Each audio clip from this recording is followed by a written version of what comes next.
Aron niya mapaligoon ang pagkitabayo ngay tali sa kapulisan ug mga regional sektor sa katilingban gipaygayon kagahapon sa hapon ang tigom sa Uzom City Advisory Group for Police Transformation and Development kon OCAGPT. Gipasugdahan kini sa Uzom City Police Station ang mao nga kalihukan gipangunahan ni OIC Chief of Police Police Major Agustin Gomez Araso kauban ni Deputy Chief of Police Police Major Eurydice Revillas, Investigation and Intelligence Officer Police Captain Alfie P. Sabadukya ug uban pang mga opisyal ug personnel sa PNP Uzamisa. Gilangkuban ang OCAGPT sa mga representante gikan sa local government unit, business sector, academe, religious sector, transport sector, media, health sector ug uban pang mga organisasyon. Atol sa mga tigom gipasabot sa kapulisan nga ang katuyuan sa advisory group nga kabahin sa PNP Patrol Plan 2030 o Performance Governance System.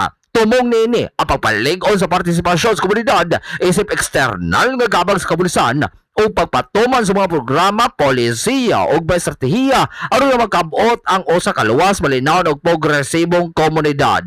Gipasiug daw usab nga ang OCAGPT magasilbing tingos komunidad ug tambag sa ngadtos kapulisan sa paghulman nini sa mga programa nga mosangpot sa mas epektibo, transparent ug responsableng serbisyo sa kapulisan.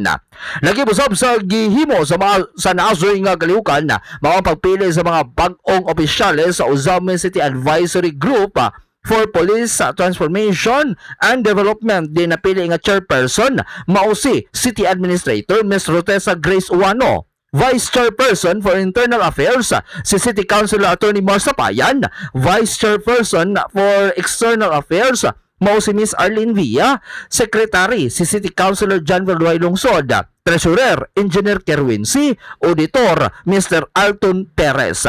Gilauman nga pinaagi sa bagong liderato o sa aktibong partisipasyon sa mga nagkanang sektor, mas mapaligon pa nini ang koordinasyon tali sa PNP Uzamis o sa komunidad sa pagpatuman nini sa mga nagagulang programa nga nagatumong sa kalinaw o kahapsay.